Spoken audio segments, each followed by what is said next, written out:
হজরত মুহাম্মদ সাল্লাল্লাহু আলাইহি ওয়াসাল্লাম, যার জীবন কোটি কোটি মানুষের কাছে ভালোবাসা, আদর্শ ও পথচলার অনুপ্রেরণা, তার জন্ম স্মরণে মিলাদ বা ঈদে মিলাদুন্নবী পালন করা নিয়ে মুসলিম আলেমদের মধ্যে দীর্ঘদিন ধরেই ভিন্নমত।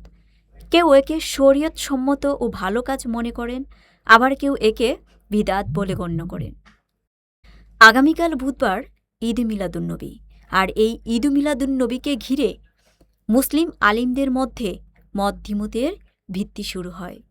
কিন্তু প্রশ্ন হল, এই মতভেদের ভিত্তি কোথায়? একদল আলেম বলেন, নবীজি সাল্লাল্লাহু আলাইহি ওয়াসাল্লামের জন্ম স্মরণে আল্লাহর শুকরিয়া আদায়, দুরূদ পাঠ, তার জীবনী আলোচনা এবং মানুষের মধ্যে ভালো কাজের শিক্ষা ছড়িয়ে দেওয়া বৈধ ও প্রশংসনীয়। তাদের মতে, যদি অনুষ্ঠানের শরীয়ত বিরোধী কোনো কাজ না থাকে, তাহলে এটি ভালো উদ্যোগ হিসেবে দেখা যেতে পারে।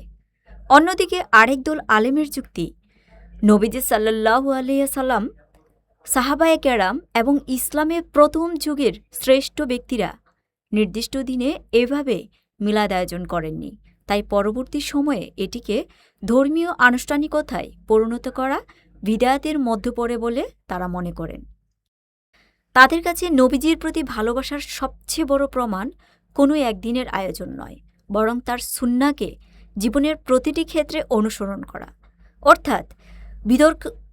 অর্থাৎ বিতর্কটি মূলত নবী প্রেম নিয়ে নয়, বিতর্ক হল সেই ভালোবাসা প্রকাশের পদ্ধতি এবং সেটিকে শরীয়তের দৃষ্টিতে কীভাবে মূল্যায়ন করা হবে তা নিয়ে। তাই এই বিষয়ে মতভেদ থাকলেও একে অপরের প্রতি সম্মান, সহনশীলতা বজায় রাখা উচিত, কারণ রাসূল সাল্লাল্লাহু আলাইহি ওয়াসাল্লামের জীবনী ছিল মানুষের প্রতি ভালোবাসা, উত্তম আচরণ ও শান্তির শিক্ষা।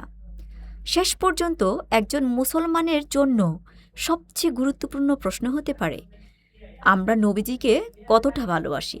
তার দেখানোর পথ অনুসরণ করে আমরা কতটুকুই বা জীবনযাপন করছি? নবীজির স্মরণে মিলাদ বা ঈদে মিলাদুন্নবী পালন করা কি শরীয়ত সম্মত নাকি বিদআত?